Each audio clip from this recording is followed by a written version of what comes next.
And we begin tonight with Donald Trump's takeover of the nation's capital. These striking images of National Guard members stationed in front of the Washington Monument. Part of what the Atlantic is calling, quote, the president's police state. Trump has federalized the D.C. police, deployed the National Guard along with other federal agencies under the false pretense of fighting crime in the city. This presence includes Customs and Border Patrol, seen here last night parked in front of a D.C. Subway restaurant, or these FBI agents in full tactical gear as a couple appears to enjoy a relaxing date in D.C.'s Navy Yard neighborhood. This isn't exactly Gotham City here, regardless of what Trump and the right-wing echo chamber want to promote. And yet he and his administration are already laying the groundwork to extend this authoritarian takeover, despite the fact that his authority is only good for 30 days without proper congressional approval. Well, if it's a national emergency, we can do it without Congress. The president's authority is never over. The president's going to do what he has to do. I don't want to call national emergency. If I have to, I will. But I think the Republicans in Congress will approve this pretty much unanimously.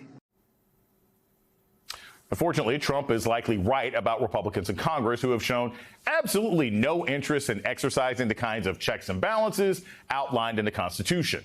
But when Trump gets pushback in other parts of his administration, can't handle it very well. In Maryland, the president is currently trying to sue every single federal judge in the state over a deportation-related order. That suit is not going Trump's way, as the judge assigned to the case said he was skeptical. In California, where Trump deployed the National Guard and active duty Marines against the wishes of local and state authorities, litigation is ongoing. But Trump isn't content to limit his strongman posturing to government functions. He's also long been desperate to dominate the culture. Today announcing that he will host the Kennedy Center honors, admitting that unlike previous years, he interfered in the selection of honorees and, quote, turned down plenty. But as Trump forces himself into every aspect of American life, the residents of Washington, D.C. are speaking out, speaking against him. In the past 5 years, it's gotten extremely better. I don't hear gunshots. I've never had a break-in. He's trying to trample over everything that's been put in place that's happened. You can't erase history. For it to be asserted by others that the federal government wants to take over other cities, that's crazy. I actually was concerned coming downtown today because I hadn't been downtown since he said that, so I wasn't sure what I would encounter. D.C. residents weren't afraid before, but Trump's authoritarian actions have made them feel safe in the city now. As The Atlantic put it, he's treating the district as his own personal fiefdom. Joining me now is Reverend Al Sharpton, host of Politics Nation here on MSNBC and founder of the National Action Network, and Alencia Johnson, former senior advisor to Kamala Harris's 2024 campaign and author of Flip the Tables, the Everyday Disruptor's Guide to Finding Courage and Making Change. Alencia, I will start with you this evening. You are in and around the Washington, D.C. area. Just tell us a little bit about how the city is reacting to this. How do people feel? Is it affecting traffic? Do people not want to go downtown? What's D.C. like right now? Well, listen, a lot of what those residents said does ring true here, but was actually even more clear as a lot of people we know in the D.C. area are very much politically active. They are advocates, and they are also people, if we look at the demographics and the way that people vote here, they are people who speak out against Donald Trump. And a lot of those folks are Black and brown folks. And so I'm setting that up to say that these people are feeling a bit frightened, a bit like, I actually don't want to stay in a city that is a police state. And so if I don't feel as though my freedom here is safe, I have to consider other options. And maybe I have to decide whether or not I'm going to leave the city. I think there's a real understanding here in the DC area that these pictures we're seeing, they are reminiscent of what we've seen in other countries in history, right, and that we are repeating itself. And so it will be interesting to see how this continues to play out, as I believe the National Guard just got here today, and they're bringing more troops throughout the rest of the week. Rev, I've had a lot of people that I've spoke to in the city describe this as basically federal stop and frisk. And, you know, you were in New York, you and the National Action Network fought against stop and frisk when that was sort of the regular way of policing in New York City. What's your perspective on what's happening in D.C. right now? Does it have any actual connection to policing, or is it just authoritarianism? Well, I think that if it does have something to do with policing, and I have my doubts, but it would be bringing stop and frisk to the district. But several things jump out at me. One is that he named other cities. He named after Washington. He said Los Angeles, Oakland, Chicago, and New York, all of whom have black mayors. Like there are no cities with high crime rates that have white mayors or white population. So it's the criminalizing of black people and the criminalizing of blacks in higher office. This is the same man that sat 3 hours, according to reports, and watched people assault, beat, and threaten cops and law enforcement on January 6th and did nothing. He didn't call the National Guard then. And when he got put back in office, he pardoned them. So some of the most violent people we've seen in Washington, he pardoned. And lastly, I think that this is a lot about let's flood the zone, and people are not talking about Epstein in my base anymore. They're saying he's going after those black criminals. Well, we want criminals off the street, but the crime rate is going down in Washington and other cities. But even then, we want criminals off the street because the majority of the people that are victims of crimes are us. We don't apologize for criminals, but they're not after criminals. They're looking for a way around the Epstein case and a way to go after these black mayors. I want to play this soundbite for you, Alencia, from Jeannie Pirro yesterday talking about D.C. and crime. Get your thoughts on the other side.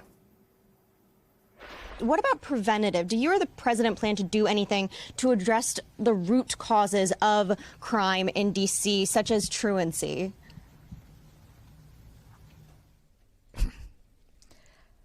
My job is to try to heal the victims and prosecute the criminal. Everybody else can deal with rehabilitating the individual. I honestly am not concerned about why they commit crimes. My concern is if they commit crimes.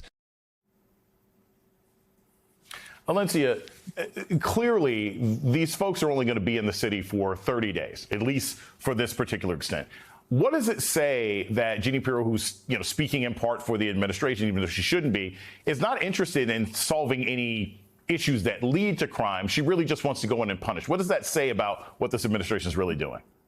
Well, to piggyback off of what Reverend Sharpton just said, this is about criminalizing black and brown people, right? So when I think about where I have heard about some of these checkpoints that are already in the city, they are where black and brown people are. I'm actually seeing videos of people being arrested, and I believe they were detained by ICE. And so, they actually don't care about the root cause of crime. And I don't think Republicans want to solve crime. They want to continue to have these images that you're showing. They want to be able to act as though they are quote unquote tough on crime, but continue to criminalize black people in cities that are led by black mayors. The one thing I want to zoom out and say too is this is giving us, well, I will say it should give Democrats, because a lot of black people are saying the quiet part out loud, but Democrats should be calling out the racism that is here, the racism that is motivating this right here, as well as the racism that is motivating what's happening in Texas and all of the gerrymandering. It is an attack on black leadership and autonomy, and it's an attack on black people in this country. And unfortunately, Donald Trump has filled his administration with Fox News correspondents who don't even know anything about the law or community safety. Rev, what should other cities, seeing what's happened in Los Angeles, seeing what's happening in Washington, D.C. right now, if you were having a conversation with the mayor or soon-to-be mayors in New York City or Chicago or other cities that are in blue states, because clearly Trump's not going to go to Houston, Texas, what would you advise them to do to prepare or to sort of slow down this kind of takeover should it be coming to a city near you? I think I would immediately have my police chief come out with the data and say, we do not need you, we do not want you. And I would have my city attorney see if there's a legal way to protect the citizens of my city from being stereotyped. I would throw roadblocks now. I wouldn't wait for it to come, because if we see this president Saturday come out of Alaska with no deal with Putin, he's going to look for another scapegoat, and he'll grab the first black mayor within his reach.